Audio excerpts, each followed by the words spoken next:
let you go, there's no way. I'm already still burning. So hold me close, now baby. I do what I'm told, still learning to take my chances, to take my time, to keep on dancing, to walk that line, yeah. You got me shifting the paradigm, no longer wishing. You're my lucky strike, love the way you ride.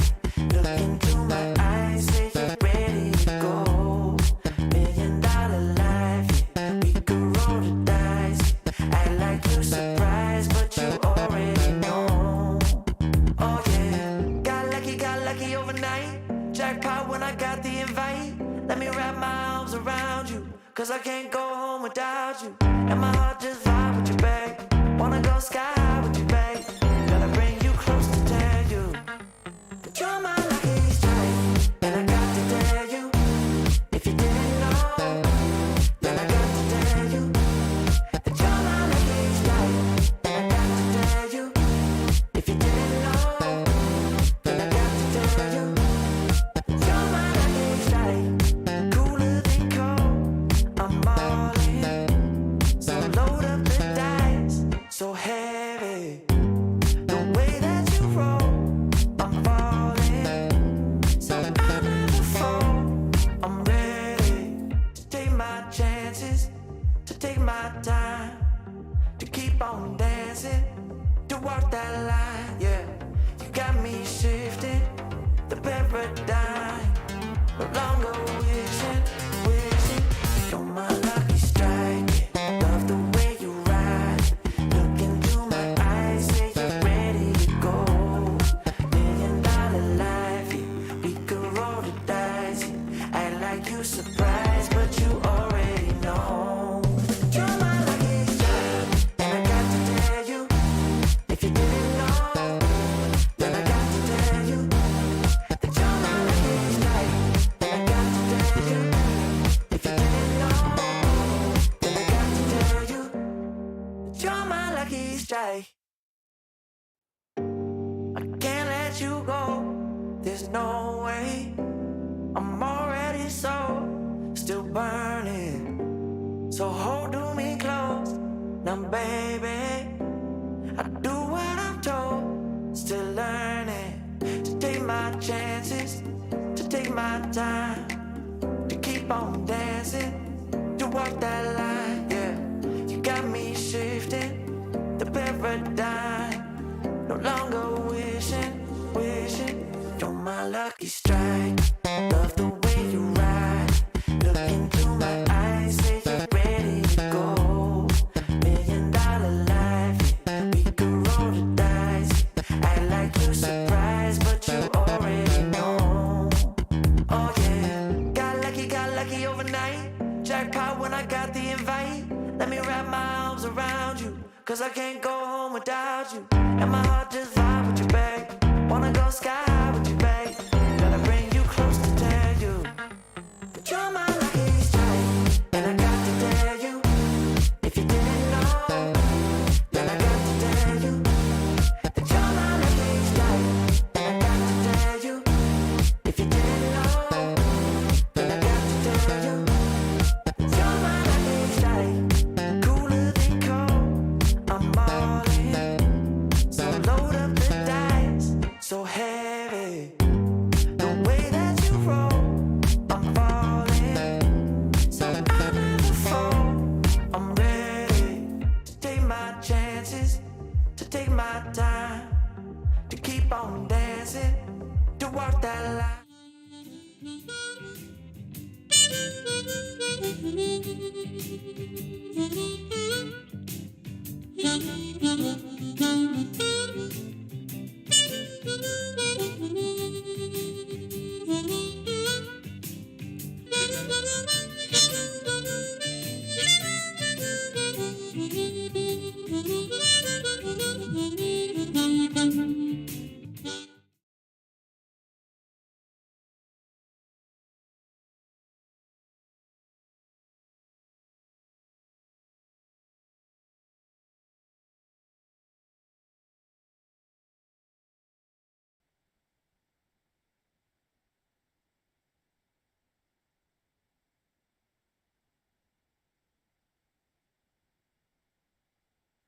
Yeah, here we're gonna do this is a little behind the scenes for our friends watching on YouTube.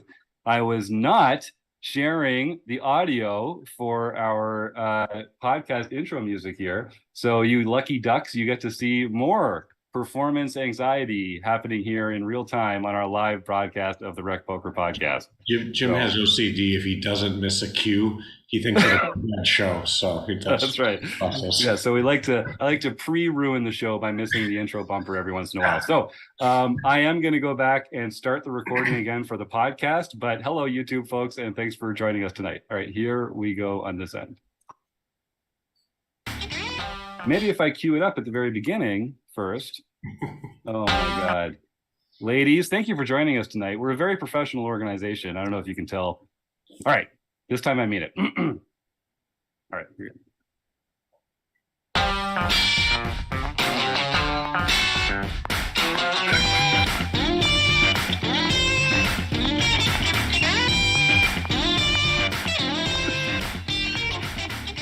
Well, folks, you know you're in for a treat when you hear that tune. Well, when you eventually hear that tune, because it means you're in for a treat. It's another week of the Rec Poker podcast. I have the best freaking job in the world. I get to hang out here on Monday nights with my friends and talk about poker because I joined Rec Poker. I joined Rec Poker back in 2019 as one of its first premium members. And now they let me host the podcast. Just goes to show what you can do when you join a positive and encouraging, fun-loving recreational group like we've got here. You're going to hear about Rec Poker tonight. You're going to hear about Pocket Queens tonight. You're going to hear about the Running Aces Hotel, Racetrack, and Casino tonight because they're our sponsors and we could not get by without them.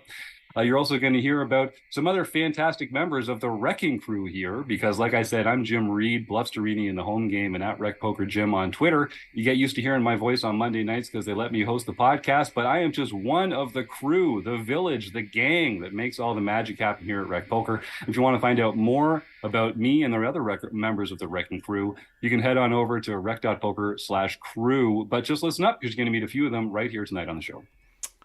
Well, I am Chris Jones. You can find me 5B5 on Twitter or 5x5 in the Poker Stars home game.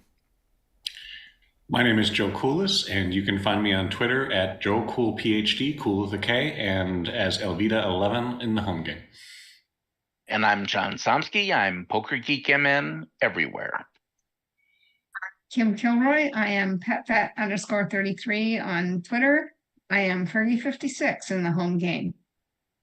And like I said, it was important to thank our sponsors because most of what we do here is free. Rec Poker is a largely volunteer-based organization, but we've got a fantastic premium membership, and we love the support of our premium members. Your $15 a month makes a big difference. And if you want to go check out what we've got, head on over to rec.poker. And if you use the code RecPoker at checkout, you can get your first month for only $5. So as I mentioned at the top, we're going to be talking to a couple folks from the Pocket Queen study group. I also want to just mention that if you stick around to the end of the show in the YouTube chat here, we're going to be having our weekly food bank drive. We're going to try and raise some awareness for food insecurity in our own community.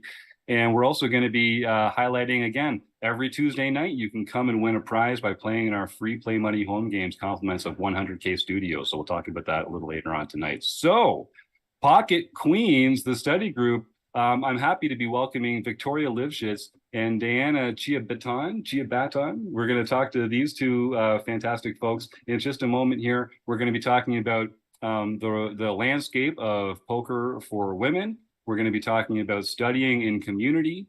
And we're also going to be talking specifically about ladies' events and I'm not even sure how to describe the sort of intricacies and nuances of how to arrange these events, these safe space events for women to play when you don't want to be so exclusive that not everyone can join, but obviously you have to draw the line somewhere. And I think this is something that has come up time and again, very recently highlighted by Dayanna's second place finish in a ladies event that I'm sure most of you have heard about by now on social media, if not otherwise. But first of all, let me just say, Victoria, Dayanna, thank you so much for coming on the Rec Poker podcast. It's great to be finally talking to you. Thank you for having us. Thank you so much. So, Dayanna, you're a board member at the Pocket Queens study group. Victoria, you're the resident pro. Let's start with you. How did the Pocket Queen study group get started, and kind of how would you describe it here in the poker world? Yeah, sure. So first of all, I'm not a pro, so probably need to correct that. But the founder and spiritual leader, maybe a bit. Yeah, so just a little bit about myself. I'm fairly new to poker, meaningful poker. I've kind of fallen madly in love with the game about a year and a half ago. I am a professional entrepreneur. I have had a Silicon Valley tech career, and then I started many companies. I still very much do. There's several companies that I still run, even though I wish I could run away with the circuit and just do poker 24/7 and shed every other responsibility. That's unfortunately not in a car, so to speak, at this point in time. But I play a lot as much as possible. I study a lot. It's been just an epic journey. With that said, I've had some successes. I have some amazing mentors. I am out to prove that there is a significant degree of transfer learning that kind of happens, that somebody can join poker late in life with a combo of other experiences, which is I grew up playing chess. I studied mathematics and have done a lot of math in my life in different forms. As an entrepreneur, I know very well how to play high stakes games, how to manage risks. And there are strategy games in the business world that I think dwarf poker by its complexity. So now I'm kind of excited to see where somebody with my background take poker aspirations, if you will. So having said all that, the story of Pocket Queen starts right this time about a year ago, right before World Series of Poker. This was my first, full World Series of Poker event. I kind of started playing poker, in the World Series 2021. And going into this, there was some thread between prominent women pros looking to pull some money together to provide seed for a few women, basically free rolling the ladies World Series event. It's a 1K buy-in. I was asked by CB if I would like to donate basically, a grant for somebody to get a seat. I said, sure, wrote a check. And then a little bit later, Kitty Stone, I believe, came and said, why don't we provide women who got the seats some one-on-one training? And before the event, and I said, sounds good, sign me up. So I was assigned to, I think, 3 people or so. And we met for a lecture. I think it went well. And after the event, one of the women by the name of Rachel reached out to me and said, Victoria, me and 5 of my friends, we are all love poker. We live in Los Angeles. Would like to take study poker to the next level. Do you have any advice for us? Can you help us? I don't have enough stuff going in my life between running 4 companies and it doesn't sound like it. Trying to learn to actually play this game. So I said, sure, sounds like a worthy cause. And we've formed, and I said, if you want to do this right, let's do this right. So we formed a study group. Initially, I think it was five people and me, something along these lines. We've created a Discord server. I started teaching Wednesday night weekly theory lectures. We just started with basics of the GTO. This was something very new to, I think, all of them. People have been playing poker by and large for 20 some years. But this is the first time they decided to get serious about it. We started exchanging hand histories. And then somehow they told their friends and they came. And then they told their friends and they came. And then we started to publish some of the things that were going on Twitter. And then more people came. And now I think we're approaching 150 people. It's completely organic. It just keeps growing and growing and growing. It turns out that it's completely free. That's one of the, basics of it. It's just a free organization. There is no, money attached to anything. It's run by volunteers. I certainly volunteer.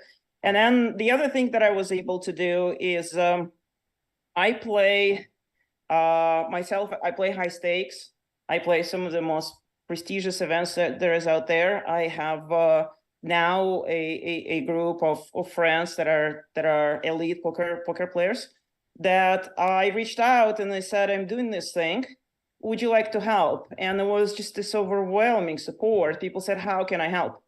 And I said, the biggest thing you could do is come and deliver a 90-minute lecture. And if 50 pros do this once a year, we're going to have just absolutely amazing content program that's really probably have never been done really at that scale. And again, it's completely voluntary. And people said, sure. And so rather than delivering lectures myself, I started mostly spending my time kind of recruiting people to come and do this. And we have just amazing speakers. We had Chewy, Kevin Rabichov, we have Anthony Hu is talking tomorrow. I just got confirmation of Dinax coming in 2 weeks. And this is just absolutely amazing content that goes a long way to help our members to get better. Yeah, and then it turns out that all these women that are joining, and I'd love to tell you some of their stories. We should really have them on the podcast because it's amazing. We have young people who are just starting, their life, let alone their poker careers. And we have literal grandmas. We have professionals who are, low stake grinders making their way through, professional poker. And we have people who are moms of 3, moms of 4. They've loved the game their entire life, but their lives belong to their kids. They're soccer moms, right? Their wives. They have careers. And then a lot of them basically dream of the time where they can retire so they can play poker full time. These are massive groups of people who love poker that I think poker community completely misunderstands and does not understand that they exist and have no idea just how big that group is. We have people who have started learning poker recently. We have people who are in our group who are, you could call them, I guess, serious amateur or maybe semi-professionals, or people who are amateurs who want to aspire to become professionals. A lot of them have retired from other things. We have people who've retired from being career New York State detectives, nurses, people who had career in Wall Street and kind of retired during COVID and went to play relatively small cash games and, making enough money and having freedom to say this is the best decision of my life. We have somebody from, I believe, Puerto Rico, who is a professional stand-up comedian making transition to poker. Just this story is just absolutely amazing, one after another. And that group of badass women, a lot of them with a ton of professional experience, just completely run this organization better than most of the companies that I've been a part of. We have somebody responsible for website, pocketqueens.poker. We have social media presence. We have somebody who manages lectures, somebody manages calendar. And then once people started to, and a common theme is always, this has been such a lonely journey. It is so cool to be part of a community. As much as we are a study group, we are probably even more sort of a support group. People sweat each other. We have a channel. Our Discord is a piece of beauty. My goodness, there's just so much going on there. It's so well organized. And there is kind of channels for everything. So we have a channel called Hot Mess, where we can talk about anything. There's channels about mindset. There's channels about magics. And sort of everything in between. And obviously, when you're a group of part of a community, learning happens by osmosis. And so a lot of people are learning for the first time, not only strategy, but how to use tools. So we discuss the intricacies of GTO Wizard versus Ruse versus Spire versus anything else, who's got the best ranges, who's got this or that. People learn how to use these tools. Many of them learn the word HUD for the first time, and then they go get a lecture on how to use HUDs. And the next thing everybody wants to run a HUD. and so forth. And then the next is, of course, economic opportunity. That's something that underpins everything, which I think is very, very poorly understood in the community. People always make the conversation about women-specific events, about sort of disparity between sexes, and they immediately turn into sort of intellectual disparity. Oh, but of course women are not as good in poker. I mean, look at the results. It's a male-dominated industry, right? They must be inferior. And then that, of course, sparks the conversation in its own right. What people completely neglect to understand is that what we see happening in poker is what happens in any other male-dominated field. And I personally feel strongly about it because my entire career was in a male-dominated fields and industries. I started in the early 90s in Detroit, automotive. It was as male-dominant as you can imagine. I was often the only woman in a room. I was often half the age of everybody else. And, you know, in early 90s, it was unfathomable to believe that there could be a CEO of GM, CEO of Lockheed Martin, who's a woman, right? But times change. I've been on Wall Street good part of my career. It was incredibly male-dominated environment at the time when I was there. You could argue that it still is, but not nearly to the same extent. I've been to Silicon Valley. It was also traditionally both on the entrepreneurial side and on the VC side, a place where very few women had, you know, any place of impact, and this has all changed dramatically. So it is very obvious to me that poker is changing and will change. Poker is worse. It's literally one of the absolutely worst places that I've seen with respect to women, and it is not surprising at all then that the representation of women in live events is less than 5%, although it should be shocking to everybody, because representation of women in gaming is certainly not that. It's parity or more. Representation of women on online games, I think latest statistics is something around 60%. Representation of women playing poker online is something like north of 30%. And then none of us, or almost none of us, really want to show up for live events because it just sucks to be a woman in these events. And I don't think men, by and large, really understand why. Some of it goes deeply to social barriers and interactions, some to economic. Because if you think about this kind of a classic, I don't know, let's just call it classic family. You know, a husband, a wife, kids, both might have some interests and hobbies. Who is more likely to be able on a Thursday night leave home and go to the local casino, to the card room, to relax and play poker? Who's got extra $500 or $1,000 completely discretionary, right? To just pull out on a random evening to go enjoy it herself, right? I mean, people just don't think about it at all. And then if you look at the kind of a dichotomy around on-ramp into professional poker, I think this is where community and communal forces are so powerful. I hang out a lot with young pros, and that keeps me young. They're age of my kids, of my son who's youngest, 23. And the story is always the same. They started grinding, they were teenagers, you know, first it was online.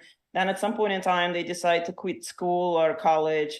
And then what do? They usually move to Vegas, move into some kind of a poker house with a bunch of buddies where they can grind together and talk poker 24/7 and pay, you know, share rent and share everything, right? And they learn together and they come up together. Now think for a second, what happens if there is a girl who wants to do the same?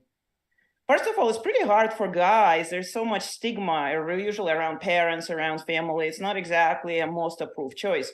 Well, it's 10 times as hard if we're talking about a young girl. And then let's just say she says, okay, but I want to do it. You know, she ain't exactly going to go to Vegas and find a poker house, right, of which she could be a part of. It's just everything is so freaking harder. Anyways, I've been rambling for a long time. You might have questions about it, but all of these things are kind of combining to me. I've seen all this, and I've seen this tape, and I've seen how other industries have changed, and I know poker will. And, why not put some time to make it happen a little faster? Well, no, I appreciate that. You speak to it very eloquently. This is a subject that we talk about here on the show and in our own teaching materials and here in our own community quite a bit, kind of equalizing that playing field a little bit. So it's great to get that perspective. We obviously thought about this a lot. We're going to get into a little more about that. Joe, you look like you had one question to jump in here. No, I was just going to say that I think that to add on to it in terms of structural problems that come in terms of women entering the field with regards to time and finances and so on, you also have a fair amount of psychological biases that drive women essentially to self-select out. So there's something called diagnosis threat, which is a lot of people don't know what that is, but basically if you take, for instance, a group of women and tell them at the outset, 50% of them, that they're bad at math, and tell the other 50% that not that information, the women who are told that they're bad at math will do worse on the math tests that you give them at that particular moment. And I think that a lot of times the entry is so difficult in poker to begin with. Plus you essentially convince yourself, because what you're hearing in all these instances is, well, you're not very good at this, right? The men at the table are telling you that there's this idea that women are bad at games, which isn't true, but that's kind of in the environment. And I think that contributes and is one of the silent things that also kind of resists women going in. Well, the men do tend to have a condescending attitude towards women. That's pretty pervasive, and obviously that's not very helpful. But I want to say that the biggest problem is just the representation is so small. Like once we get 5% to 15%, things will get a lot better. And then going from 15% to 30% is going to be so much easier. But when you're really, 5% is 1 out of 20. That's just, that's just awful. So yeah, it needs to get fixed. And I would argue that those who say, it's kind of hopeless, it's not happening, we've been doing it for 20 years, nothing have changed. Well, first of all, not much has been done. And second of all, it's changing. And if you think that it's not changing, you're looking at the rear view mirror, because the front view mirror, to me, shows incredible influx of women at all stages of being competitive. One of the reasons why I play in high stakes, and one of the reasons why I personally focus on getting more people into high stakes tournaments and leveling the playing field, is because we need role models. We need women who are legitimate crushers, and they come from time to time, but they're so far in between. I mean, for many years in today's modern scene, probably Chrissy B, right? Chrissy Foxen is maybe the only woman that have had some success, somewhat comparable to men. But look at the energy. We already have, I think, three women that are in the top 100 overall. I think we have maybe 4 or 5 who can get there by the end of this year. This is unheard of. It's like 5% representation at the elite level, right? That's super important, because women need to see that women indeed are not inferior. It's not like some examples that disprove the rule, right? It's just a rule. I personally believe that poker is actually very suited to women, and then women have some intrinsic qualities that are actually extremely helpful in this game, and level the playing field, level the participation. We actually see women outperforming men on average. We'll see how that evolves when this ratio change and levels even out, if you will. But yeah, you absolutely need women competing in open events and crushing it. And it's happening across the board. You cannot open Twitter on any given day without seeing several women taking down championships. What we've done better now is, I think, got organized so that we actually publish these results, because mainstream poker media certainly doesn't do anything to highlight women's successes. So we kind of took it into our own hands, and I think that marketing campaign works very well, both raising awareness in professional circles and bringing more women into sport. Yeah, I think it's definitely, things are changing, as you say. John Somsky, you had something next, I think. Yeah, I was going to ask, so you mentioned that of several of the male-dominated industries that you've worked in, poker was the worst. So what is it just that the ratio is the worst, or is there something about the environment that makes it particularly bad? Yeah, well, the ratio is bad. The environment is, it's kind of most at least American industries that I've been part of evolve a lot over the last 20 years. And poker, and I don't really want to overgeneralize and offend unnecessarily, the community as a whole. But nevertheless, the kinds of things that you hear at the poker tables is something that you don't hear in corporate America anymore. Maybe you would have in the 90s where I started, but you don't. I mean, our our members routinely exchange and we laugh our asses at the anecdotes that are happening, but it's not uncommon for men to flip 2 queens. And if there is a woman at the table, call it, look at them bitches. It's normal, and everybody else at the table will laugh at this. I mean, where else in America today can you imagine conversations like that happening? I can't. I've had a case where I was actually playing a high-stake cash game at Win. It was 5-10, the biggest game that they ran. It was in the middle of the night. The buy-ins were getting bigger. The straddle was on. So it was like the biggest game that I had running. And as far as cash games go, they rarely played in the poker rooms as nice as Win, right? It's usually local casinos, lots of alcohol. People progressively get drunk and tongues loosen. So in this particular night, there were lots of gentlemen that were not in possession of their facilities, I think, in a way that should be required when you're having a game like that. It's, by the way, very normal for them to see a female poker room manager and call her honey, or have masseuse ladies and treat them like they are, their servants. All that is part of very toxic culture, in my opinion. That's extremely disrespectful to women. But in this particular hand, I was involved in a hand which progressively got bigger and bigger by the river. The guy made a huge river bet. I was contemplating my options. He did the speech talk, was talking to me. And at some point in time, he was kind of pointing at his cards, looked at me, smirked, and said, "Honey, do you want to see my nuts?"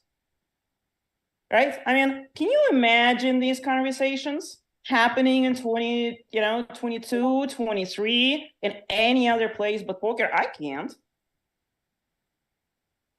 Yeah, every time we talk about this, it does seem that part of the problem is just that there is a systemic misogyny in humankind, and it just kind of gets brought out at the poker tables. I think that's kind of the worst. Yeah, sort of. These are the pockets of things that have not, I think, adopted to the social norms that pretty much every other industry have adopted. Some combination of gambling and other stuff, I think, in some sense, either brings the worst or kind of holds the poker industry back.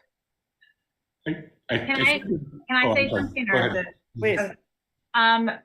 So one of the things that I've noticed about poker in general and women trying to get into poker is all of us that I've talked to at Pocket Queens, we have like an origin story. We've had to work really hard to find that home game.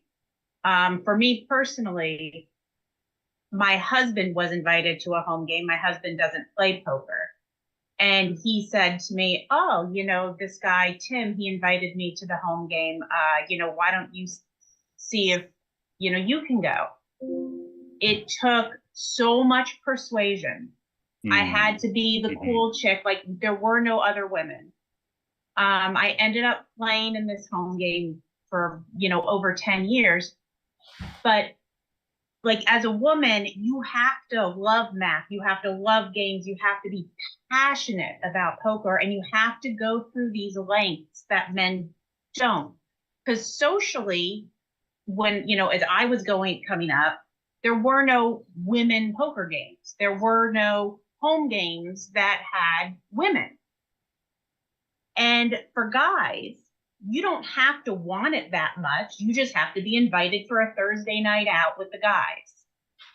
And I think part of the issue is, especially with, maybe men that are my age, middle-aged men, not as much as the young pros, of course, not talking about them.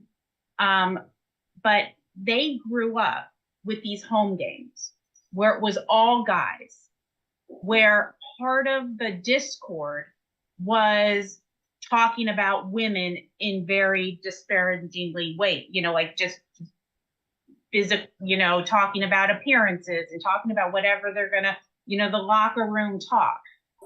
So then they start at the poker room, and again, almost always it's just a bunch of guys.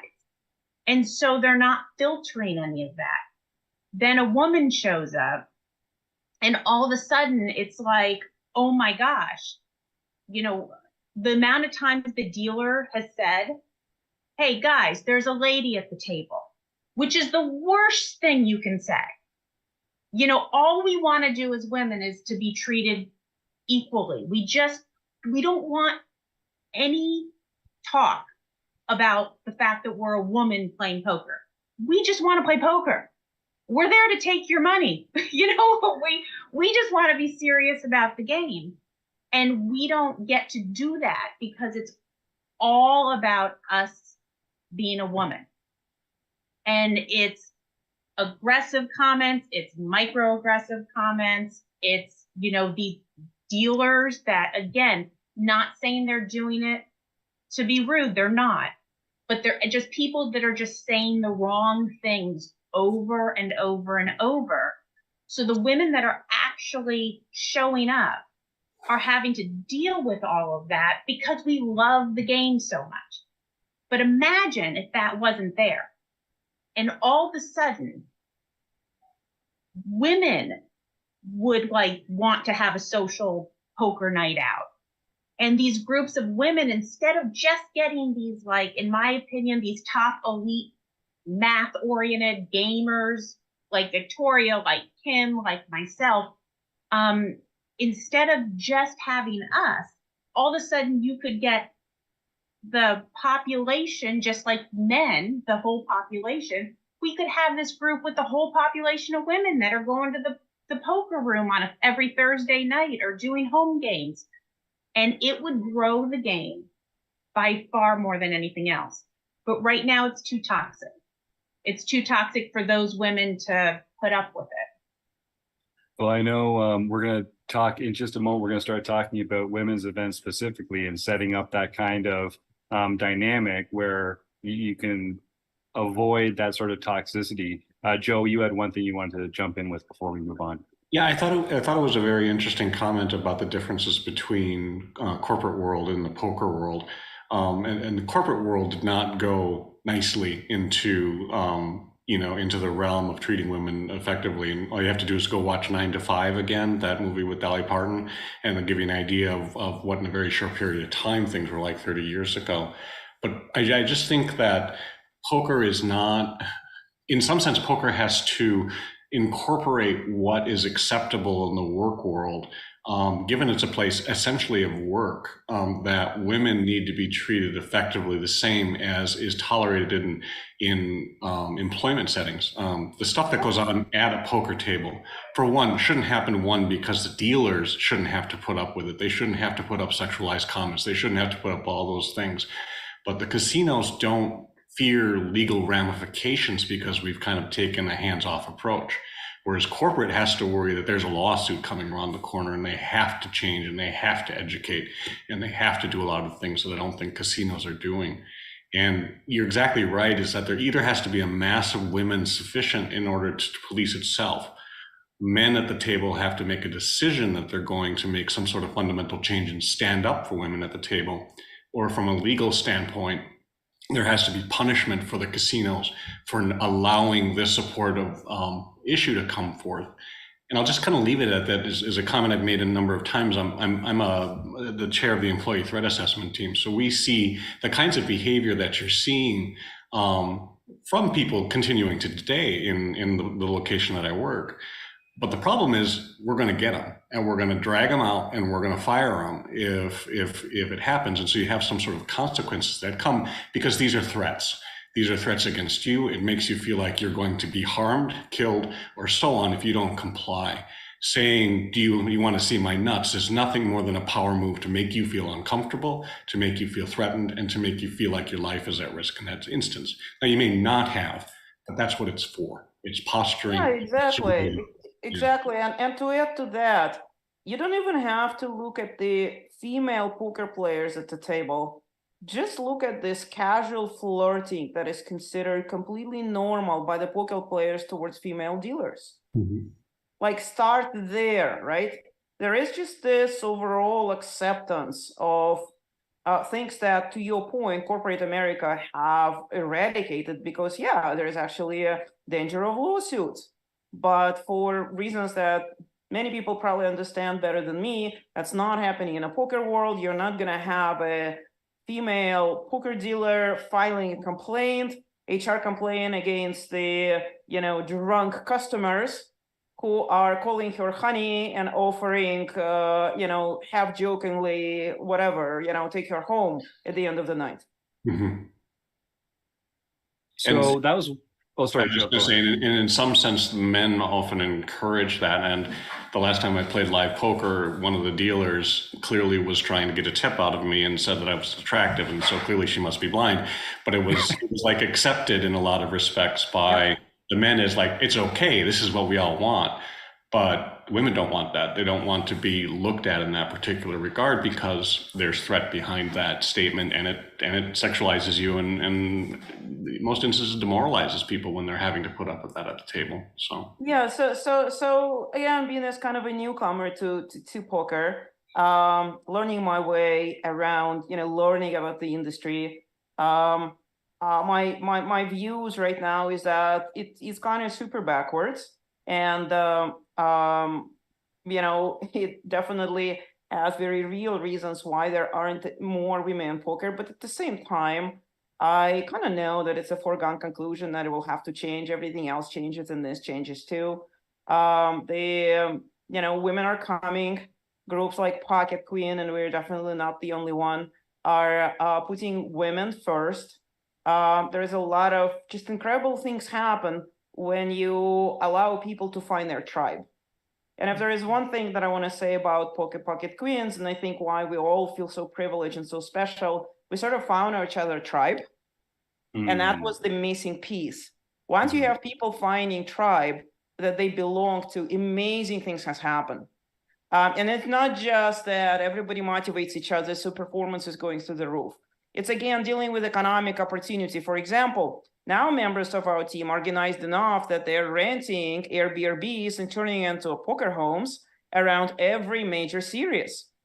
So now we almost getting this down to science. Now it's 150 people, covers every part of US. Now we have Canadians, we have some Europeans.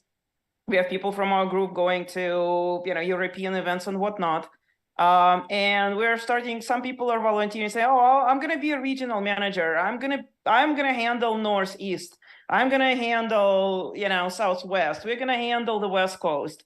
And we're getting organized, the money getting pooled, and we're doing it on zero budget. It's just incredible. I want to say one more thing just to kind of illustrate the power. And then I probably have to jump off and go do other things. But here's an amazing example. One of the things that I got a lot of people to do is play online. Again, people are coming in from that, not only not studying GTO, but many of them just kind of very traditional, recreational players who now understand they want to get ahead of the game. So they're learning to do this properly. And that's what a group like that does. So I got them to go and play micro stakes online. And for many, it's a new experience. And there's a crypto involved, which a lot of people don't know anything about. So anyways, there was this conversation back in December when one of the members wanted to play on ICR, and she asked me if I can give her $200. I say, sure, no problem. I transferred $200 to her on ICR, and we were gonna meet for coffee. Never happened. 30 days later, she reaches out to me and says, I'd like to transfer you back $200. I'm like, oh yeah, sure. Like, what happened? She says, well, I ran a 10x. I have two grand, and I'm happy to give it back. I'm like, whoa, you turned $200 into 2 grand.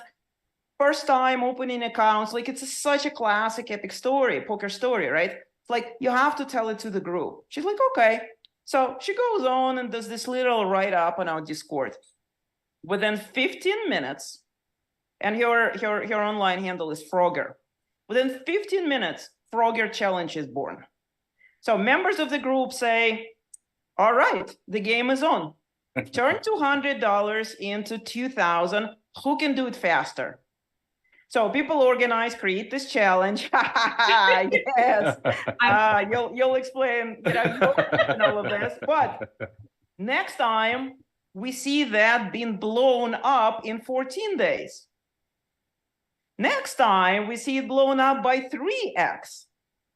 And now we've got all these challenges going on where people are doing 10x bankroll and whatnot. Just think of the amazing power of nothing but this fun and supporting community. Dayanna, go ahead.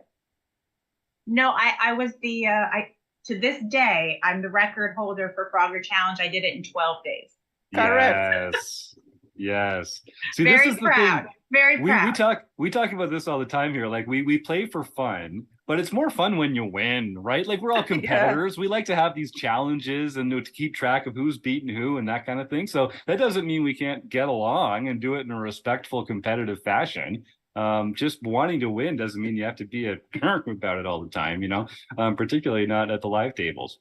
Victoria, I know you have to go, but thank you for sharing this time with us. Before you leave, I'm going to put the links in the show notes, but in case our folks are listening in the car or something. What's the website you'd like people to go to find out more about Pocket Queens? Yeah, so the website is pocketqueens.poker. It's open to all women, people who identify as women. We're not gonna make any distinction whatsoever. You go online, you basically fill in the form, and then you join our Discord, and everything else happens from there. We also, and it's in a public view, we publish schedule of all events. Maybe you can show to your, even now, I don't know if you have a way of showing the screen, but you go to pocketqueens.poker. There is a schedule. You could see that we have a lecture every Wednesday. We have Anthony speaking on blind versus blind theory. We have Maria Ho coming the week after. We have Daniel Negreanu coming the week after. We're going to take holiday during World Series of Poker after that. And then I have a long list of pros, including people like Jeremy Osmos, Chance Cornish, Alex Foxen, who have agreed to deliver lectures to us. And so on Twitter, you have a handle. I send you email. It's probably better to just show, but follow us on Twitter, follow us on Instagram, follow us on TikTok. And play with us. Well, I hope people do. And yeah, folks, if you're not able to write that down because you're driving or painting a wall or something, I will put those links in the show notes so you can find out more. If I may, I have one call for action to the community. Help us. There are so many ways to help. Anybody who can, donate $200. That's literally gonna go to seed somebody putting their first $200, to start their online journey. If you're a professional or specialist of any kind, come give us a lecture. It literally takes the village. We are completely free and volunteer based. So we've shown tremendous progress and results. So we've kind of created a platform where it's really easy to help women grow in poker. Just, drop me a message. I'm on Twitter, VictoriaL_64. Just raise your hand, ask how you can help, and we'll find a way. Right on. Well, I'm sure you're going to get a few people reaching out. The RecPoker audience is a a group that likes to make the poker world better. You know, that's how this whole thing got started. So I hope that folks do reach out and find their own way to make the poker world a little better. Victoria, thank you again. And thank you very much for having me. We'll talk again soon. Bye-bye. We're going to continue on with Dayanna here, talking about, so we got a perfect segue here from what Victoria was talking about at the end. So she mentioned how the group is free, it's open to all women and anyone who identifies as a woman. And this is the crux of the next conversation that I want to have. We've talked about how to create more accessible spaces for women in the poker world, and it's not just women. There's lots of people that don't feel comfortable at live poker tables because a lot of the people there are jerks. But specifically when it comes to women, we've talked about having ladies events, you know, the arguments for it, the arguments against it, the value that comes from it. And I think one of the points of tension is the sense that you want to regulate who can join. You'd like women to be able to play. You'd like also for people that identify as women to play. And that creates this kind of gray area where people can exploit that, and people who are bad actors, like men who identify as men, can come and join. And it's kind of hard to, I don't mean to minimize it, but it's sort of like moderation in a forum or something like that. Like you can't actually make a rule that's going to solve this all one and for all. You kind of need to have these case by case subjective decisions, which makes it very difficult and kind of politically problematic. So Dayanna, can you just tell us kind of in your words what happened at the Seminole and sort of why it's such a great microcosm of this exact problem that we seem to face in the poker world? Absolutely. Just to start though, at Pocket Queens, me personally, and at Pocket Queens, we have, our board members have met. We've made this very clear. Trans women are always welcome. Trans women are women. That is just a fact. And we are all together on that. And absolutely, trans women should play women's events. A lot of times they don't feel comfortable. We have trans members at Pocket Queens, and we talk about it, and they don't feel comfortable. One of our members said, "Could you imagine if I won? Mm-hmm. You know, what would happen?" Unfortunately, right-wing media and right-wing politics is right now at war with trans people, and it's just, for whatever reason, this is kind of the big agenda. I personally was, somebody reached out to me and messaged me from Fox News to talk about this, which I didn't because I thought it would get twisted, whatever I said. It's just such a hot topic that I don't understand why it's such a hot topic. But nonetheless, this story specifically got twisted because the man who entered, Dave Hughes, who entered the ladies' event at the Seminole Hard Rock, he had the worst intentions. He was a very toxic player, was very toxic to women. And there was no doubt that his intentions were to mess with the women. He thought he was better than the women. It was just like kind of, you know, misogyny all rolled up in one. That was him. So I actually had the very interesting experience because he was at my first table. And so I played with him, I would say for about 30 minutes, and the women at the table were not happy. Nobody was happy that he was there. One of the women said, "Why did you do this? Why did you join when you're not welcome?" And he said, at first he said, oh, it was a joke and a friend put me in as a joke. And then he said, but I think I have an edge because you're women. I mean, he said that. So we just ignored him. I kind of made the joke. I said, okay, why don't we have a conversation about like our childbirth experiences?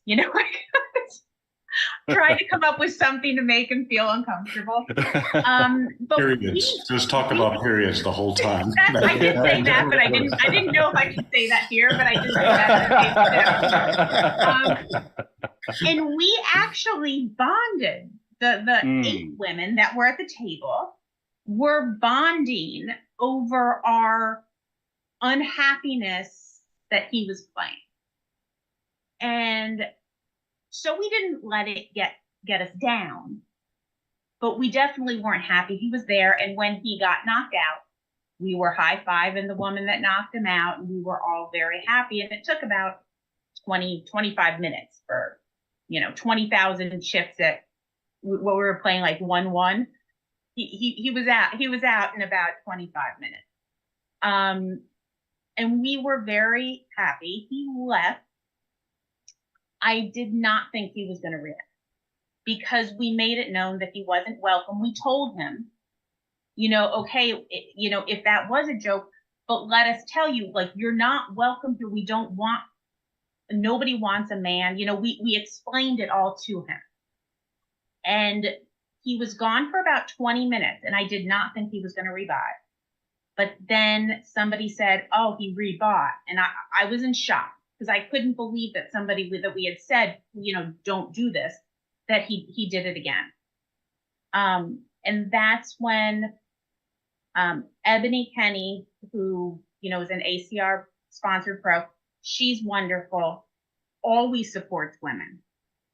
She said, okay, let's put a bounty on him. And then, he ends up busting again. But at that point, it had become, I wasn't at his table at that point. He was like at the other side of the room.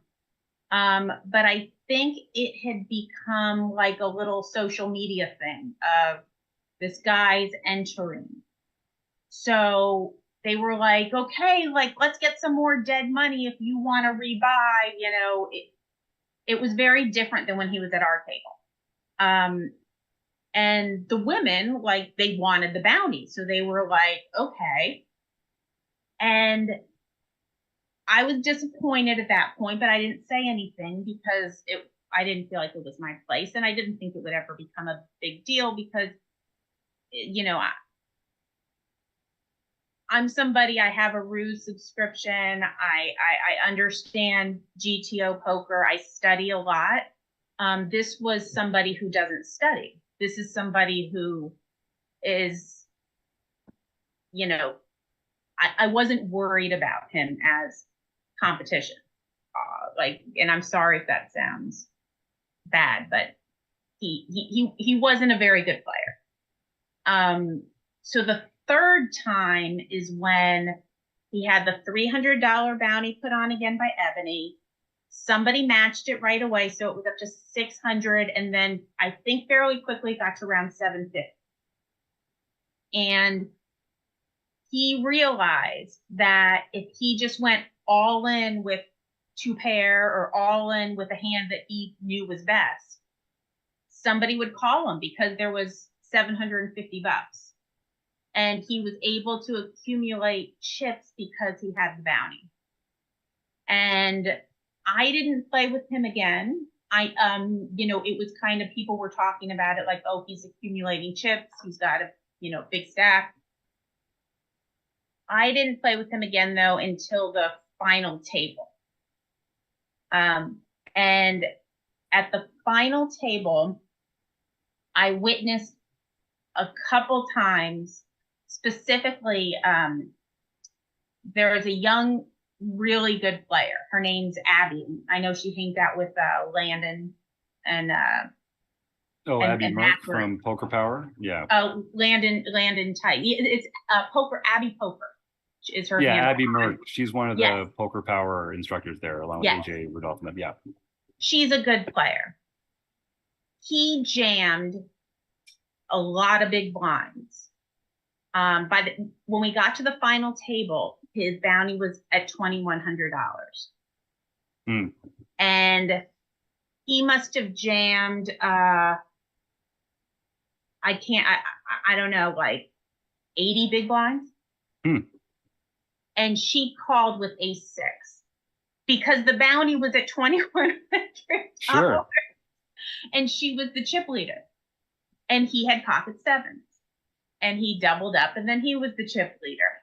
So that bounty made a huge difference. Abby is never, ever calling there with ace six if $2,100 wasn't the bounty. So the Ebony was still there. She was railing. And she made the announcement when we got to the final table. She said, listen, if he wins, let's hope he doesn't, but if he wins, second place gets the bounty. So I've studied ICM. I started doing the math, and I was a shorter stack, and I just went into survival mode.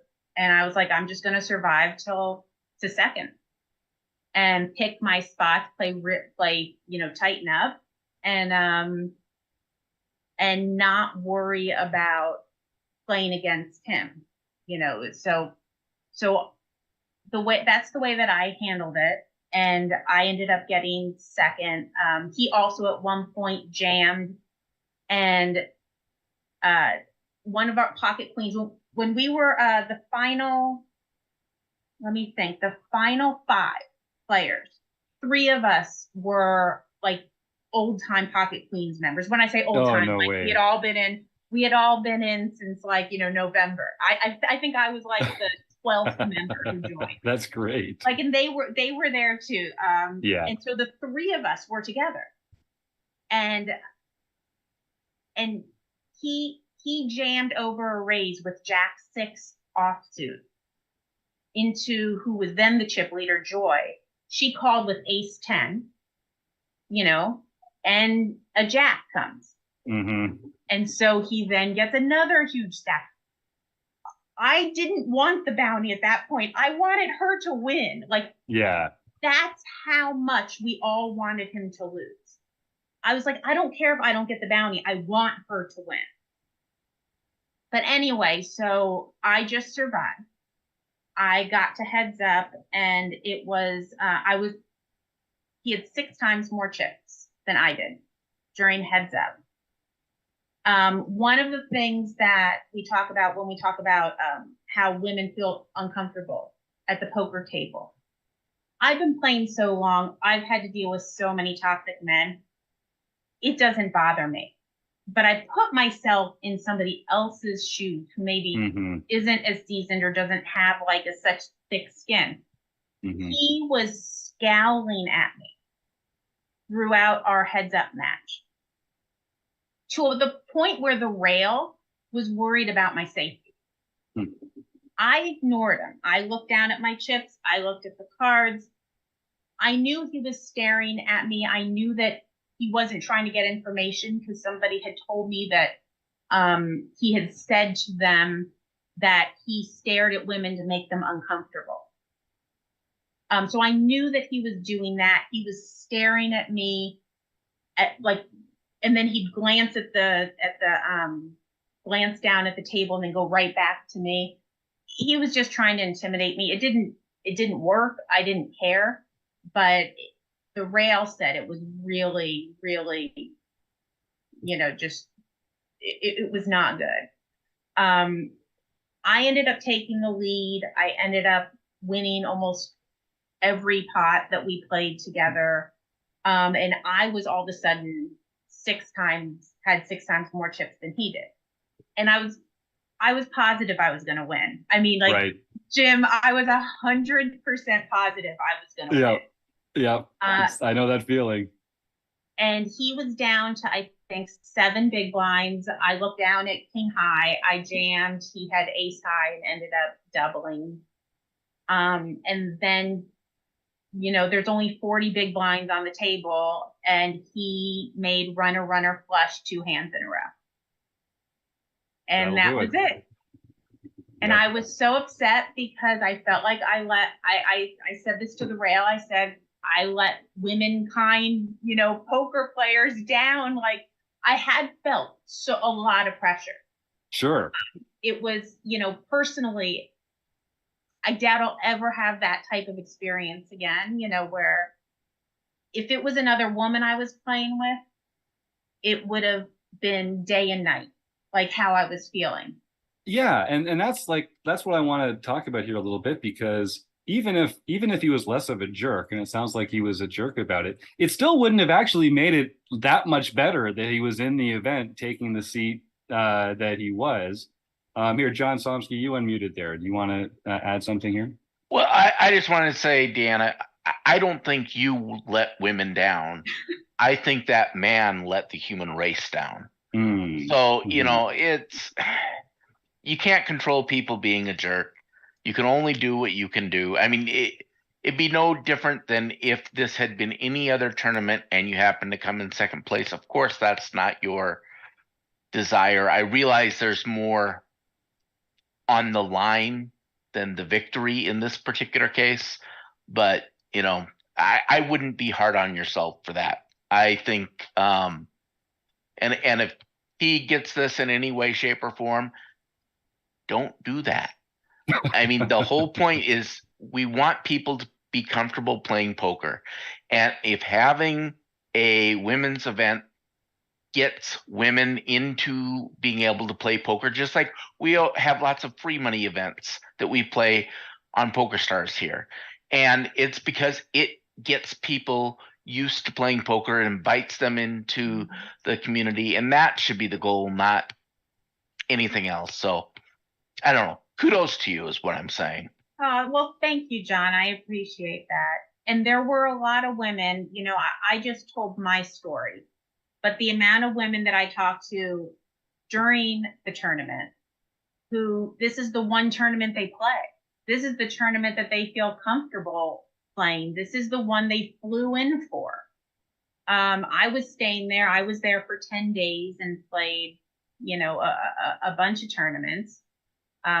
Like Victoria was saying, I finally have found a group where we can get the Airbnb and we can share costs, and it was an amazing experience.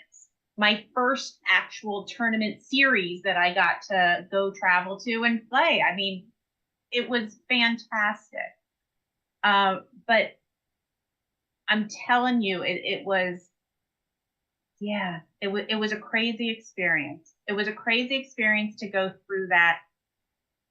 And then just as like a little something that I want to bring up is I was so disappointed that I didn't get the trophy. And that's just a personal thing. That's not, because I don't have a trophy. I don't have a poker trophy. This was going to be my first one. And then I found out they didn't make a trophy for the ladies event. Oh. So nobody got a trophy. Okay. And that kind of highlights another issue when I found that out, because ladies event should have trophies. If you're doing a series and you have 25 trophies, make a ladies event trophy. It's a little embarrassing that you have to say that out loud, isn't it? I mean, and like some of the ladies events that don't get streamed, like, come on. Like, even if you've got another event going on at the same time, like these are the people that we want to be highlighting for poker media. These are the people we want to have more poker players that are trying to fall in love with the game look up to and find role models for, and see this place where women are enjoying themselves playing poker. That's what we need. It's so dumb. Hey, I want to echo John a little bit there, because also what's kind of getting sidetracked here is that, I mean, congratulations on your second place finish. That must have been a pretty good score for you. And my best score. And when you take into consideration that I got the bounty, right, which was very nice. I got first place money, so that was excellent. I actually think I got $40 more than first place money. But who's Even counting? better. Yeah. But thank you. Yeah, no, like seriously, congratulations. I'm not sure if Kim, if you had something to jump in with there. Yeah, no, I was probably going back a little bit, but it like knowing that you were the best player must have felt great. And you shouldn't be so, like, in my opinion, disappointed in the results because it has brought all of this out. It's brought all of this into the forefront and it's made it a hot topic everywhere.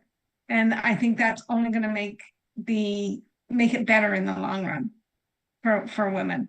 So, and it just what you described in your last when you had them out chipped 6-1, and then it just didn't go your way is like it's just it's like so what we all experience in poker, and you just wish it wasn't in that event, but it just happened to happen there, and we all understand that. But great job on you. Great job. Thank you, Kim. Thank you so much. So I'd love to finish this conversation by just examining the rules around ladies events, kind of like how can we do this better? So, I mean, I've been thinking about this a lot because, like I said, this is something that comes up on the show and within our community quite a bit. I think that it's one of these things where, like I said, you can't really make a perfect rule for who can enter. And so you kind of end up with a circumstance where bad actors are going to be able to exploit any rule that you make. If people want to be jerks, you're not going to be able to stop them from being jerks with rules. It's this kind of thing where just because you can do something doesn't mean that you should do something. I know some men have trouble differentiating between those 2 points every once in a while. So it seems to me that you can't really regulate it effectively. You're going to have people who try to join using whatever definition you allow. They're going to find a way to weasel their way in there and be a bad actor. And so to me, the best deterrent is social shaming. Like it's actually using not the rules of it, but like letting these people know that, hey, this is kind of an asshole move to do this. Even if you can do it, that doesn't mean that you should. It doesn't mean like you're not making the poker world a better place. It doesn't reflect well on you. It doesn't reflect well on the other people that you're representing there, men, poker players generally. So I'd love, like, please, folks, challenge me on that, because I'd love to find a better solution than just calling out. I say this all the time when I'm on other people's podcasts too. Let's ostracize assholes. We don't do a good enough job in the poker world of ostracizing the jerks, and we need to let them know that this kind of behavior is not acceptable. I'm gonna argue that one because I think that including the person that got first place, I think he loved the attention. It doesn't matter if it's bad attention or good. It's like a toddler. You learn. Yep. I have 4 children. It doesn't matter if it's bad attention or good attention. They want attention. And I think the bad actors that purposely, knowing that they're disturbing the women, but still choose to do that, are attention seekers. Linda Johnson came out afterwards and she said, it always happens, just ignore it. Ignore them and they will go away. And I kind of like that route better. But I do think that there are things, because we've been talking about this a lot at Pocket Queens. What can tournament directors do to help? And some of the things that they can do is they could put an organization like, any of the women's organizations, poker organizations, whether it's Pocket Queens, whether it's Plan, whether it's Power Poker, they could do an invitational. And there could be a representative at where you go to sign up from that group that just says, okay, you have to sign something that says, I identify as a woman. And, there you go. And it's in print. And the guy who entered our ladies tournament would have never signed it. If you would have put that barrier where he had to sign, I identify as a woman, sign his name, He just wouldn't have done it. And it takes more effort, because then, of course, we as the women and in the women groups, like, we have to then be part of it. We have to volunteer our time and register people or do it however we want. But that is one way. I reached out to Seminole Hard Rock personally, and I said, I will come and help. Like, if we can try to work together and figure this out, let's figure out a way to have the ladies tournament. Be great if we could change it to women's tournament instead of ladies tournament, but I'll drop that for now. And do it where we don't have to worry about the bad actors, and I'll help you, you know, and our group will help you, and we'll figure it out that way. I don't think it's rocket science. I think there's a way to allow trans women to feel comfortable and play, and to not allow men.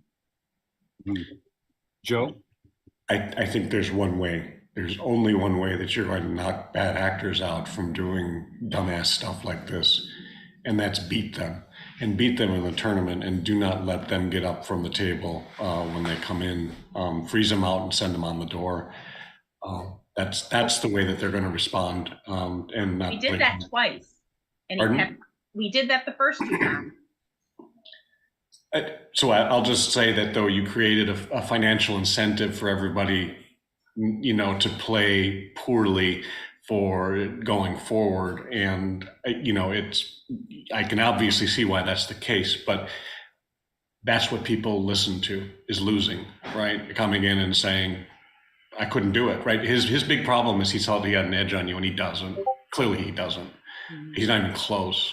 No, the women that were there were so good. Like, no. So what you see in the dying of the light is this belief that men somehow have calculating advantage, and that's been shown over and over and over and over again not to be true. That there is no. I'm a neuropsychologist, so I know a little bit about what I speak. But there are differences. There are no differences in terms of the abilities of men and women across all of the different things that would be, poker skill oriented. And so if you can beat them, they will go away. It's like the opposite of that old movie line. If you beat them, they will leave. Kim, do you have something? It or not, oh, sorry. No, I was just going to say that's part of why I felt all of that pressure when we were heads up to beat him. Because I totally agree with what you're saying, Joe. And it's like, we had to put him in his place. We had to teach him. And even though he still would have cashed, he wouldn't have won. It was just a different thing. But I agree. I think, and we talked about this afterward, no more bounties ever if a man does enter. And the WSOP has the $10,000 buy-in that they discount for women 90%, which keeps the guys like Dave who entered away, because he would never put up 10 times the money. And yeah, there are definitely things that can be done, but it just takes people wanting to listen and wanting to collaborate and wanting to do it. And when the Seminole Hard Rock came out with their next tournament series, they didn't have a ladies event as part of it. I do want to say, just as this is not something that I can fight on the ground. It's you, but consider the fact that by trying to create a rule that keeps men out, it makes it look a little bit like you're scared that they will come in and win. But the problem is not that you can't win. The problem is that they make it such an uncomfortable, terrible place to play that women don't end up feeling comfortable. That's the purpose of the women's tournaments, as I understand why going forward. To a certain type of man in that situation, those sort of things say, I'm better than you and I should be able to come and play because you're making it difficult for me to get in. There may be a benefit, I could be wrong, but to just saying, okay, go ahead. If you want to be much of a jerk, we're going to show you how bad you are and take the money away from you. And that's something they'll listen to, because they don't want to be embarrassed in front of all the women, because that kind of guy you know, parts of their anatomy shrink up when they get beat by women. They just can't manage it at all, and that's very difficult for them. So just you say that, and that's what I really thought also. And when he busted the first time, I thought it's over. Okay, we showed him he's not good. You know, he couldn't beat us. But he came back.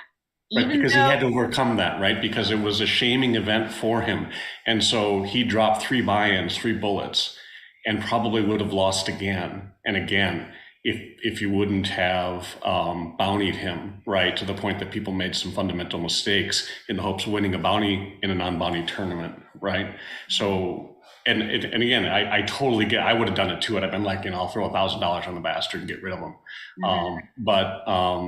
Everybody had the best intentions. Right. Oh, yeah. For sure. But he kept rebuying, and I bet you he would have buried his bank account to get back into that tournament until such time as he couldn't, in order to get rid of the shame he was feeling, which he shouldn't, but that's what he was feeling, and that's what was bringing him in, and that's why he's acting like a complete jerk. I wanted to use a worse word, and staring at you like some sort of sociopath to try to win because he was bothered that he was losing to women. And that's why I think if you can just say, okay, come on, but we're going to beat you, you'll have a lot more success in terms of driving people away because they won't want to play. Particularly if you dance on their chips when they bust out and say, Kim, you've been waiting patiently. What was mostly on your mind?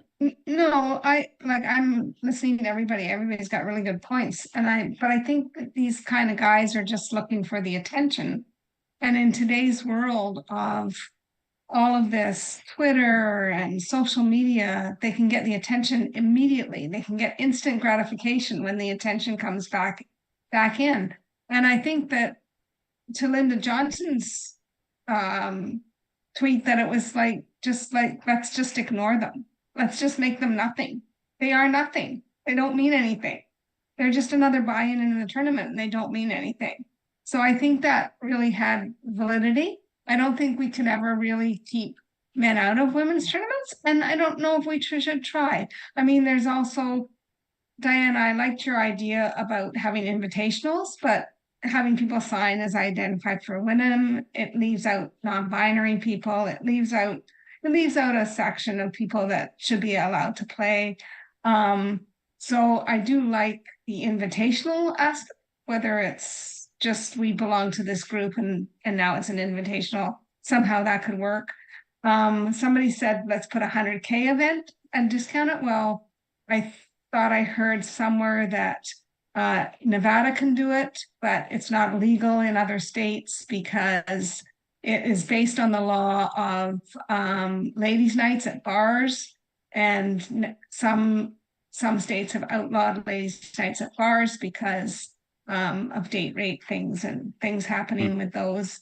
So those are outlawed. So it's a very difficult thing, and I think to make it bigger is wrong. I think to make it smaller is good, and to do a grassroots movement on our own as women and women's events, and to try and so a guy wants to come into the tournament, okay, come on in, we'll take your money, whatever. We're here having fun. You want to sit and listen to all how we play and all of the rest of it, that's just fine. No big deal to us. And I think that's just the best way to combat it, to be honest.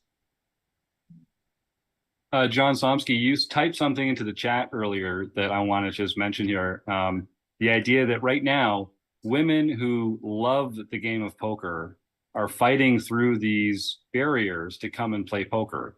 Wouldn't it be great if just the women who liked to play poker could come and play poker? Why are we making it so that the only women who play poker are the ones that love it so much that they'll come and endure this kind of abuse at the table? So that I just wanted to make sure that, people type in the chat here. Not everyone hears it, but that was such a good point. John, what else is on your mind before we wrap this up? I just really liked what Dayanna said, that he basically was acting like a 4-year-old. So if we could come up with a punishment, I think sending him to his room without any supper and grounding him for a month would be appropriate. I like it. I like Well, can I just say one last thing? Yeah. You actually make a very good point, John, because other things that people have said, besides making it an invitational, and absolutely, Kim, I agree with you. We have to make sure non-binary women are non-binary community is fully accepted. I'm a huge ally, and that would definitely, I would never want to set a barrier for that. But what other people have said is that casinos and tournament directors and the floor, they have pretty wide discretion over punishment. And if we just opened the women's tournament and didn't question anybody's gender, but there was someone who came in like Dave and made toxic, misogynistic comments that were then reported to the TD, couldn't the TD say, okay, you're going to be banned for the next month from the property, or you're going to have X punishment because you went against what was, you purposely went against what was supposed to be this inclusive, wonderful experience for women. And instead you made it toxic, you made it about yourself, you made it misogynistic, and have them have a punishment. I don't think they'll get sent to their room, John, but I think you could ban them. Yeah. This was actually something, this came up in the YouTube chat. So this is one of the reasons I love it when folks come and join our YouTube chat live on Monday nights at 7:30. It's free and you can win a prize. And we get all this feedback from the people typing in here. Some great folks in the poker world. Naomi Pizzol, who I know is also a board member there. But we had her first. She was a RecPoker member a long time ago. We love Naomi. Slammer E is making some really good points in here. Evil Roy Slade, our man Dave here, has some good comments about shame as well and the power of that. So there's some really good suggestions in here, and those sort of suspensions by the venue was one of them as well, because they do have some power. The venues have the power to make arbitrary decisions, executive decisions about how to handle this kind of stuff. So I know there's a lot of regulations about how tournament directors can discipline players in a tournament under TDA rules, but venues can still make bans on their own private property, and they can enforce whatever other kinds of discipline are allowed to them, which is a pretty wide rope, to be honest with you. So I think that's a really interesting point. Dayanna, is there anything else that you'd like to talk about tonight? I love we went on long, but I love it. This was such a good conversation, and we don't have to stop, but if it feels like we're at kind of a good place, is there anything else that you feel like we're missing out to add some nuance or context to this conversation? No, I just wanted to say a shout out to my fellow pocket queens who are in the chat. Thank you for finding in tonight and listening. And Jim, just thank you for the opportunity to talk about this. It's such an important issue. We need to get the numbers up. It's just not, it's currently just too many toxic stories from women poker players. We just gotta figure out a way to punish the bad actors and to encourage more and more women to participate, because it's an amazing game. It really is. And it's big enough for all of us, isn't it? Yes, it is.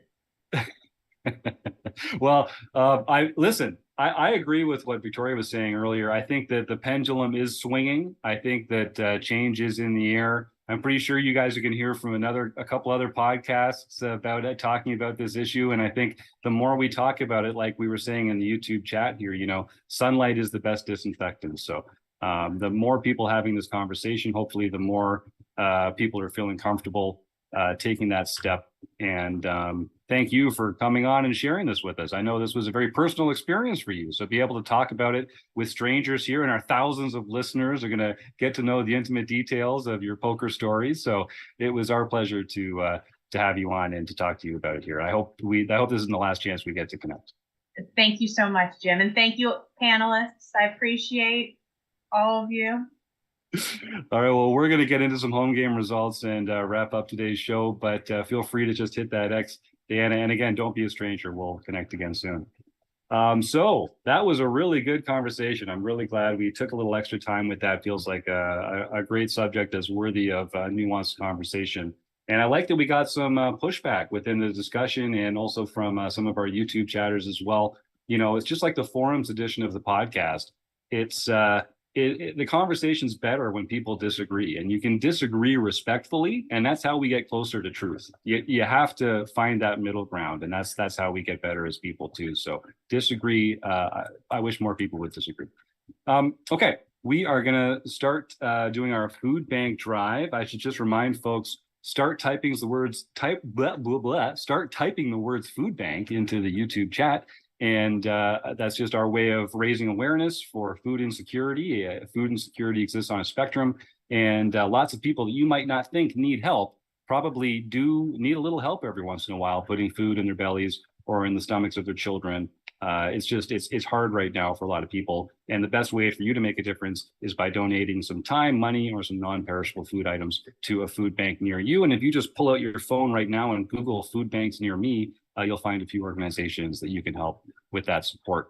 I want to just direct folks to the Running Aces Hotel, Racetrack, and Casino website. If you go to runaces.com, you can find all sorts of details about some new fun poker events that they've got coming up. And speaking of fun poker events, we've got a whole week of home game winners to get through here. John Somsky is going to take us through the latest slate, and then Chris Jones will pull out the dice of infamy, and we will find out who is going to be our food bank prize winner this week. John Somsky, take it away, sir. Yes, we got him, folks. We got him. You pulled the Somsky. He's muted. There he is. All right. Thank you, my friend. Okay. First, we have Digging 8 Braves. Chris Simonu won the No Limit Hold'em Championship Series for his very first No Limit Hold'em Championship victory of the year. We also have Bruce, and that means that Bruce Kafer still is leading in the POY points race by almost 10 points. Wow, that's a big one. Almost halfway through the year, too. Yep. Evil Roy CA got his third nightly victory for the year, which also means he has now 52 victories and is extending his lead in the most home game victories. Oh, my God.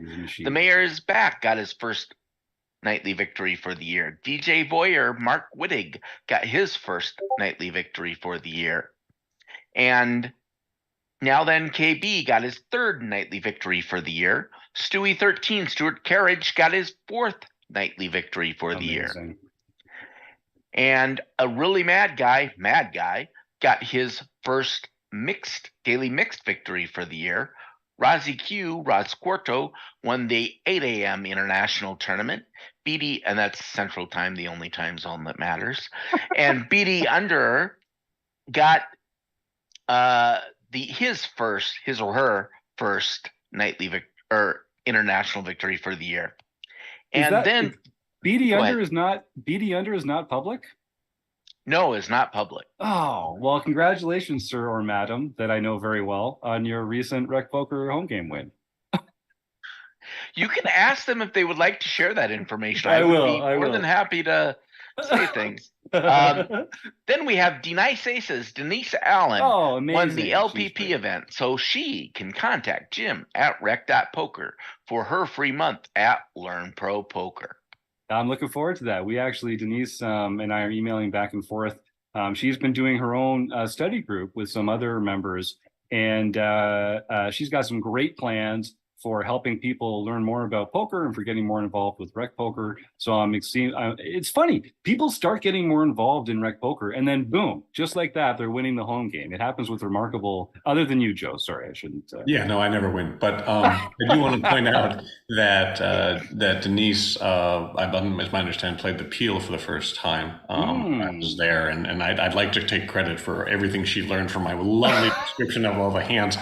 But there's just so much, to be involved in terms of to have opportunities to expand your game. You're exactly right that it leads to improvement for most people who are not named Joe Goulas, who continues to lag behind. So. That just means you're due, Joe. And the contributions you're making to RecPoker are great. So I think you're storing up a few of these wins, maybe a back-to-back weekend, a silver pin or something. I feel like it's in you. Everything I've learned from RecPoker about poker means that you don't store squat. It's poker continue to make you realize that that it doesn't even out at some point. So. That is true. That is true. Well, I think we're going to do our die roll soon. Although if we don't get a couple more people typing into the chat, it's going to be a pretty short roll. Let me see what else. Okay, the last thing I will mention, then we do have to roll on out of here. We've got a Tournament of Champions starting right now, and another meeting coming up to talk about what's coming up for the future of RecPoker. But Tuesday nights, every Tuesday night in May, June, and July, each month is its own leaderboard. You can win points by just playing in the RecPoker home game like you would normally for free on Tuesday nights. You're going to get points towards a $1,000 buy-in package to a Run Good event later this summer. That's sponsored by 100K Studios, who we're excited to be collaborating with for this. So there's details you can find out on the Tuesday home game event at rec.poker, or you can just go to 100K Studios and check that out. Chris, it looks like I don't have a one-sided dice, so this is amazing. So we're giving away these prizes. I've done this before, but I'm gonna offer again because Pocket Queens was so wonderful to come in, and I believe that one of the things that was suggested was making a donation to help people kind of start. So since it's only Naomi, every time I'll donate $10 to Pocket Queens until we roll the one.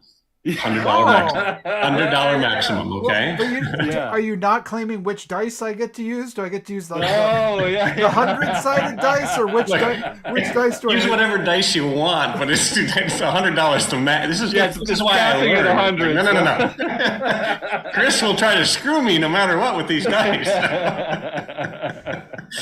All right. Well, I got a good feeling for Naomi's chances to win a great prize, and I think unless Chris rolls a 1 right off the bat, which is kind of my specialty. Yeah, so, and I'm going to get so booed off the floor if I get a 1 on the first roll. I mean, that's bad form, right?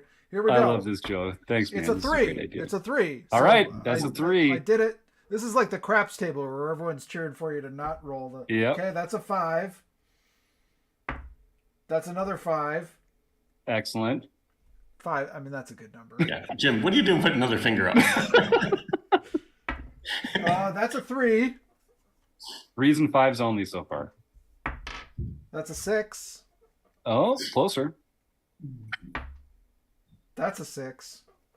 Uh-oh. It's amazing how many. And that is a 1. Okay. All right. $60. I'll donate $60 to Queens. Jim, just send me what the information was. I couldn't find it on the website. So I will. No, so I'll get in touch with you, Joe. Joe, thanks so much for all your continued support of these fantastic causes that we have on here, whether it's our own food bank drives or the amazing causes that our guests represent. I just think that's great. Such a great example for the rest of these bums in the YouTube chat. Come on here, folks. Come and all you gotta do is type the word food bank in, and you get an amazing prize. So I hope you get a chance to. A bunch of people still. I don't know. People just not feeling like typing. I guess don't like prizes. I just think it's important to have women coming in and continuing to beat the crap out of me in poker. I mean, it's just something that just should continue. So. It's an experience everyone should enjoy a lot. Right? Let's just bring the full fold into Well, it's an experience that all RecPoker members do enjoy on a regular basis. We just need to welcome more people into beating Joe, basically. That's right. Oh, fantastic. I have one thing to say. Can I say one thing? Of course. That I wanted to talk about my empowerment group a bit when they were in there and talking, but we had so much to cover that I didn't have a time. But when I was running the empowerment group and having my meetings, it was great, but it was all you guys. And I didn't have any women coming to my empowerment meetings. And that's one of the main reasons I've stopped having them.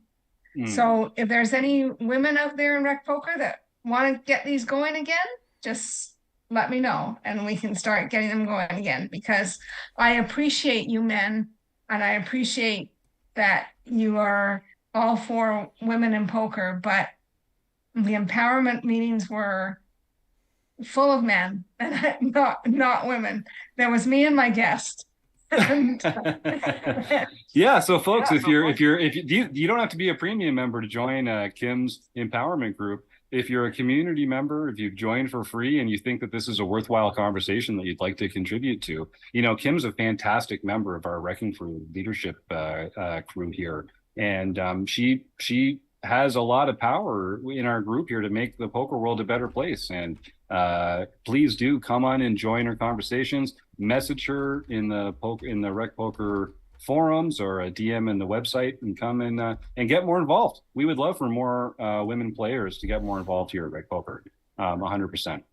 And I just want to say, Naomi, so you did win the prize this week. So send me an email, Naomi, jim@rec.poker, and we'll figure out the details about getting you connected with your prize. Okay, folks, I think we did it. Did we do it? I think we did it. Thanks, everyone, for a really good conversation, particularly Chris, John, Joe, and Kim. Of course, Victoria and Dayanna were fantastic guests tonight. I have to thank the Running Aces Hotel, Racetrack, and Casino, everyone in the YouTube chat, but mostly you, the listeners. You are what gets us excited about this. Thanks for your support, and we'll see you next week.